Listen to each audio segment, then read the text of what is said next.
Detective Jasmine Washington sat alone at Murphy's bar, still wearing her hospital scrubs after a brutal 16-hour shift as an emergency nurse. She had no idea that the five men laughing and pointing at her from across the room were about to make the biggest mistake of their criminal careers. The fluorescent lights of City General Hospital still burned behind Jasmine's tired eyes as she nursed her first real drink in weeks. Murphy's bar wasn't much to look at. Sticky floors, dim lighting, and the kind of clientele that minded their own business. That's exactly why she'd chosen it. After spending the day saving lives in the emergency room, all she wanted was 30 minutes of peace before heading home to collapse into bed, only to wake up and do it all over again. Her scrubs were wrinkled, her natural hair pulled back in a practical ponytail, and exhaustion showed in every line of her face. To anyone looking, she was just another overworked healthcare worker trying to decompress from another impossible shift. They couldn't see the concealed weapon secured beneath her loose-fitting top or the detective shield carefully hidden in her purse. They certainly couldn't see the 3 months of undercover work that had led her to this moment. Across the bar, Rico Martinez held court with his crew, designer clothes gleaming under the cheap bar lights. Gold chains caught the light every time he gestured, which was often, his voice carrying across the room as he regaled his gang with stories of their latest scores. Danny "Tank" Morrison sat beside him, a mountain of muscle squeezed into an expensive suit that couldn't quite contain his intimidating frame. Kyle Peterson, the college dropout who'd traded his trust fund for street credibility, hung on every word. Jerome "Snake" Williams, Rico's cousin, scrolled through his phone, occasionally laughing at something on the screen. Tony Ricci sat slightly apart from the group, his connections to organized crime families giving him an air of quiet menace. They'd been drinking for hours, their voices getting louder, their behavior more reckless. It was Rico who first noticed Jasmine sitting alone, and something about her solitary presence seemed to offend him. Maybe it was the way she kept to herself, or the tired dignity in her posture, but whatever it was triggered something ugly in him. "Look at this broke nurse drinking alone," Rico announced loudly enough for half the bar to hear. "Probably can't even afford a real drink." His gang snickered, emboldened by their leader's cruelty. Other patrons shifted uncomfortably in their seats, suddenly finding their drinks very interesting. Jasmine heard every word but didn't react. She'd learned long ago that responding to provocations only made them worse. She took another sip of her drink and checked her watch. Just 15 more minutes, then she could go home. But Rico wasn't done. He stood up swaying slightly and his voice got louder. "These people always think they're too good for the rest of us, don't they, boys?" Look at her, sitting there all high and mighty in her little uniform. The racial undertones weren't subtle, and they weren't meant to be. Kyle, eager to impress his leader, decided to take action. He sauntered over to Jasmine's table, plastering on what he probably thought was a charming smile. "Hey, sweetie, rough day saving lives for minimum wage." His voice dripped with fake sympathy. "You look like you could use some real company. How about you come join us? Rico's buying tonight and he's got more money than you'll see in a year." Jasmine looked up at him with steady eyes. "I appreciate the offer, but I'm fine here. Just trying to have a quiet drink before I head home." Her voice was polite but firm, professional in a way that somehow made Kyle feel smaller. "Now that's not very friendly," Kyle persisted, his fake smile faltering. "Rico doesn't like to be ignored. He's trying to be nice here." The threat in his voice was barely concealed. "I'm sure he is," Jasmine replied calmly, finishing her drink and reaching for her purse. "But I really do need to get going. Early shift tomorrow." As she stood to leave, Danny suddenly appeared behind her, his massive frame blocking her path to the door. "Nobody walks away from Rico when he's being generous," he rumbled, his voice like gravel. "That's just rude." The bar had gone quiet now. Other customers pretended not to watch while secretly pulling out their phones, some already recording. The bartender, a nervous man in his 50s, reached for the phone behind the bar. "Hey now, let's not have any trouble in here. Lady wants to leave, let her leave." Rico's laugh was harsh and mocking. "What are you gonna do, old man? Call the cops? We own half the police in this city. He strutted over to where Jasmine stood trapped between Kyle and Danny, his gold teeth glinting as he smiled. Besides, we're just trying to show this hardworking nurse some appreciation. Isn't that right, sweetheart? Jasmine remained perfectly still, her training kicking in. She assessed the situation with the calm precision of someone who'd been in dangerous situations before, though her adversaries assumed her stillness came from fear. Rico was drunk enough to be unpredictable but not sloppy. Danny was the real threat, sober, disciplined, clearly the muscle. Kyle was nervous, probably armed, but inexperienced. Jerome had moved closer, cutting off another escape route. Tony remained seated but alert, his hand resting near what was probably a concealed weapon. "Look," Jasmine said quietly, "I don't want any trouble, I just want to go home." Rico's expression darkened. "Trouble? Who said anything about trouble? We're being friendly here, but you know what I think." He leaned closer and she could smell the alcohol on his breath. "I think you're one of those uppity types. Probably grew up thinking you were better than everyone else. Let me guess. Scholarships, right? Affirmative action? Got yourself a little education and now you think you're something special." The racism was naked now, ugly and deliberate. Around the bar, people shifted uncomfortably, but no one intervened. Jasmine felt the familiar burn of anger in her chest, but her face remained impassive. She'd heard it all before, from suspects who thought they could rattle her, from defense attorneys trying to discredit her testimony, from people who looked at her badge and saw only her skin color. "I earned everything I have," she said simply. Rico laughed again. "Sure you did. I bet you're drowning in student loans, living paycheck to paycheck. Probably got 3 roommates just to afford some crappy apartment." He gestured around the bar. "This is probably a big night out for you, right?" One drink, counting every penny. Kyle, emboldened by his leader's performance, reached out and grabbed Jasmine's purse. "Let's see how much cash our hardworking nurse is carrying. Bet it's not much." He began rifling through it, pulling out her hospital ID badge. "Jasmine Washington," he read aloud mockingly. "Even got one of those names, doesn't she, Rico?" That's when Danny made his mistake. He grabbed Jasmine's wrist, his huge hand encircling it easily. "Maybe we should teach her some manners," he growled. What happened next surprised everyone, including Jasmine herself. 3 months of playing the exhausted nurse had made her forget how quickly her training could surface. When Danny grabbed her, muscle memory took over. She twisted her wrist in a precise motion that broke his grip, simultaneously striking a pressure point that sent shooting pain up his arm. Before he could react, she had identified and disarmed the knife he kept concealed in his jacket, her movements so fluid and professional that they seemed choreographed. The bar went dead silent. Danny stared at his empty hand in shock, the knife now in Jasmine's grip. Rico's mouth fell open. Kyle dropped the purse, its contents scattering across the floor. "Jesus," Jerome whispered. "She's not just a nurse." For a moment, everyone froze. The gang members realized they'd seriously underestimated their target, but they assumed she was just someone with self-defense training, maybe a military background. They had no idea how wrong they were. Then Kyle collapsed. It happened without warning. One moment he was staring at Jasmine in shock. The next he was on the floor, his body convulsing. His face had gone pale, sweat beading on his forehead, his breathing shallow and rapid. "Kyle!" Rico shouted, but he made no move to help. Neither did any of the others. They stood frozen, uncertain, more concerned about their own safety than their friend's medical emergency. But Jasmine's training kicked in again, different training this time.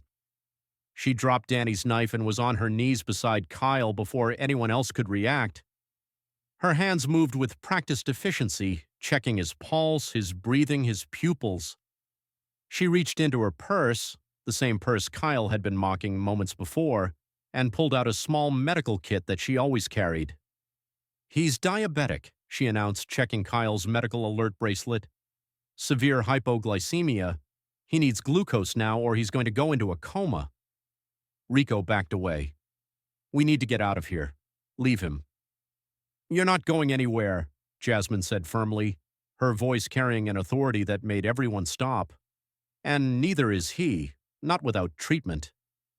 She was already working, administering glucose gel, monitoring his vitals, talking to him in a calm, professional voice. Kyle, can you hear me? You're going to be okay. Your blood sugar dropped, but we're fixing it. Just stay with me. The transformation was remarkable. The exhausted woman they'd been tormenting moments before had become someone else entirely, confident, commanding, clearly in complete control of the situation. Her movements were precise, her knowledge encyclopedic. This wasn't basic first aid, this was advanced emergency medicine. Someone call 911, she ordered, not looking up from her patient. When no one moved, she looked directly at Rico. Now, unless you want to explain to the police why you let someone die when help was available.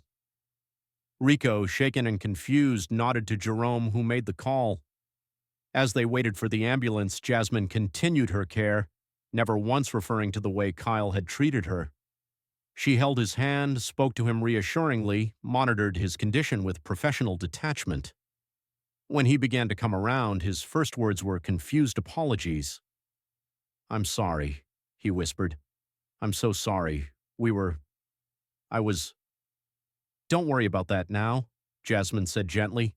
Just focus on staying conscious. The paramedics are almost here. Rico watched this display with growing unease. Something about the woman's competence, her authority, the way she'd disarmed Danny was setting off alarm bells. Who are you? He asked quietly. Jasmine looked up at him, her hands still working on Kyle. I'm someone who took an oath to help people, even people who don't deserve it. The ambulance arrived with a symphony of sirens, followed closely by 2 police officers responding to the medical emergency. The paramedics took over Kyle's care, and Jasmine stepped back, giving them a concise professional report on his condition and the treatment she'd administered. The lead paramedic looked impressed. You probably saved his life, he told her. Another 10 minutes and he would have been in serious trouble. As Kyle was loaded onto a stretcher, one of the responding officers approached Jasmine. She was young Latina, with the bearing of someone relatively new to the force. Ma'am, I'm Officer Rodriguez. Can you tell me what happened here? Rico stepped forward, trying to regain control of the situation. Look, officer, this was all just a misunderstanding. My friend had a medical emergency and this lady helped him. We're grateful, but there's no need for any reports or... Detective Washington? The voice came from the second officer, an older black man who'd been questioning other witnesses. He approached with a look of recognition and confusion. Detective Washington, what are you doing here? I thought you were working the hospital detail. The effect on Rico and his gang was immediate and devastating. Detective. The word hit them like a physical blow. Danny's face went white as he remembered grabbing her wrist. Jerome looked like he might be sick. Tony, who'd remained relatively calm throughout the evening, was already calculating exit strategies. Rico's voice came out as barely a whisper. Detective? Jasmine sighed and reached into her purse, pulling out her shield and holding it up for everyone to see. Detective Jasmine Washington, Gang Task Force, she announced, her voice carrying the full weight of her authority now. And gentlemen, you've just made my job a lot easier. The pieces fell into place with sickening clarity for Rico. The calm under pressure, the professional way she'd handled Danny's weapon, the medical expertise that went far beyond basic nursing, the way she'd commanded the scene. She wasn't just any detective, she was exactly the kind of undercover officer they should have feared most. You see, boys, Jasmine continued, pulling on latex gloves as backup units began arriving. I've been looking for the Crimson Serpents for 3 months. Rico Martinez, Danny Morrison, Jerome Williams, Tony Ricci, wanted for armed robbery, drug trafficking, assault, and about a dozen other charges. I've been working doubles at City General, building my cover, waiting for the right opportunity. Rico's mind raced. You can't prove anything. We didn't do anything illegal tonight. Jasmine smiled, and it wasn't particularly friendly. Actually, you did quite a lot. Assault. Danny grabbed me. Harassment based on race. Multiple witnesses heard your comments. Attempted intimidation of a police officer. And that's before we talk about the weapons violations. She gestured to the other patrons, many of whom were still holding their phones. Turns out everyone was recording. Every racist comment, every threat, every criminal act. It's all documented. But the real revelation came when she tapped her collar, where a tiny device was barely visible. Plus, I've been wearing a wire since I walked in here. Every word you said is recorded. The whole task force has been listening. As if summoned by her words, unmarked cars began pulling up outside. Detective sergeants and federal agents filed in, surrounding the gang members who just an hour before had thought they owned the night. Rico's face contorted with rage and disbelief. "You set us up." "No," Jasmine corrected. "You set yourselves up. I was just here trying to have a quiet drink after a long shift. You're the ones who decided to commit crimes in front of an undercover police officer." The arrests were swift and professional. Danny, still nursing his injured arm, offered no resistance. Jerome and Tony were cuffed and read their rights. Rico kept protesting, claiming entrapment, demanding lawyers, making threats that only added to his charges. As Rico was led away, he turned back to Jasmine. "This isn't over," he snarled. "Yeah, it is," she replied simply. "The Crimson Serpents are done. Your operation is blown, your leadership is in custody, and your associates are already flipping to avoid charges. It's very much over." The last to be arrested was Kyle, who was conscious now and insisted on speaking with Jasmine before the paramedics took him to the hospital. The young man's face was filled with shame and something that might have been newfound respect. "Detective Washington," he said quietly, "I want to thank you. Not just for saving my life, but I want to testify against all of them. I'm done with this life."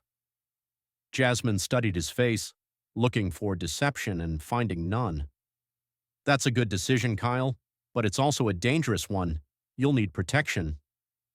"I know, but what you did tonight, you could have let me die. After the way we treated you, the things we said." He trailed off, unable to finish. "That's not who I am," Jasmine said simply. "I don't let people die, regardless of how they've treated me." As the ambulance pulled away with Kyle and the last of the gang members was loaded into police cars, Officer Rodriguez approached Jasmine with obvious admiration. "Ma'am, that was incredible. The way you handled everything, the medical emergency, the arrest, staying calm under pressure. How long have you been undercover?" 3 months, Jasmine replied, finally allowing exhaustion to show in her voice. "Working doubles at the hospital, building relationships, gathering intelligence. Tonight was supposed to be the first time I'd taken a night off in weeks." Rodriguez laughed. "Some night off. The whole department's going to be talking about this for years." As the bar emptied and crime scene techs began their work, Jasmine found herself alone with the bartender, who'd watched the entire drama unfold with wide eyes. "On the house," he said, sliding a fresh drink across the bar. "I had no idea who you were, but the way you handled those punks, that was something else." Jasmine accepted the drink gratefully. "I'm just doing my job." "No, ma'am," the bartender replied. "What you did tonight was a lot more than just a job. You saved that boy's life after the way he treated you. That takes a special kind of person." 3 weeks later, Jasmine stood in the chief's office, accepting a commendation for her work on the Crimson Serpents case. The arrest had led to the dismantling of one of the city's most dangerous gangs, with multiple members flipping and providing information about other criminal organizations. Kyle had kept his word. His testimony had been crucial in securing convictions, and he'd entered witness protection, planning to return to college and rebuild his life. Rico was looking at 15 to 20 years. Danny, Jerome, and Tony were all facing significant prison time. "Outstanding work, Detective," the chief said, pinning the medal to her uniform. "The gang task force is recommending you for promotion to lead detective. You've shown exceptional judgment, professionalism, and dedication." After the ceremony, Jasmine returned to City General for another shift. She'd decided to keep working at the hospital even after her undercover assignment ended. The work was meaningful, and she discovered she was good at both jobs. As she checked on patients in the emergency room, she reflected on that night at Murphy's bar. Rico and his gang had looked at her and seen what they expected to see: a tired, overworked black woman who they could intimidate and demean. They'd judged her by her appearance, her race, her gender, her profession, and they'd been catastrophically wrong about every single assumption. The irony wasn't lost on her. They'd spent the evening mocking her for being just a nurse and dismissing her as powerless. They'd never imagined that the exhausted woman in scrubs was exactly the person they should have feared most: a highly trained detective who'd been hunting them for months. That evening, as Jasmine finished her hospital shift, she stopped by Murphy's bar one more time. The bartender smiled when he saw her. "Detective, how's the new promotion treating you?" "Can't complain," she replied, settling onto the same stool where she'd sat 3 weeks earlier. "Sometimes I still can't believe how that night turned out." "Believe it," the bartender said, pouring her usual drink. "You know what the best part was? Watching those punks realize they'd picked on the wrong person. The looks on their faces when they figured out who you really were. Priceless." Jasmine sipped her drink and smiled. "You know what the real lesson is. Everyone deserves respect, regardless of how they look or what job they do. You never know who you're really dealing with. That nurse, that teacher, that janitor, that server, they all have stories, talents, experiences you can't see. Judge someone by their character and actions, not by your assumptions." She finished her drink and headed for the door, her detective shield safely tucked inside her scrub pocket, ready for whatever tomorrow might bring. Behind her, the bartender called out, "Same time next week, detective?" "Wouldn't miss it," she replied, stepping out into the night. Some heroes wear badges, some wear scrubs. The most dangerous ones, Jasmine had learned, wear both.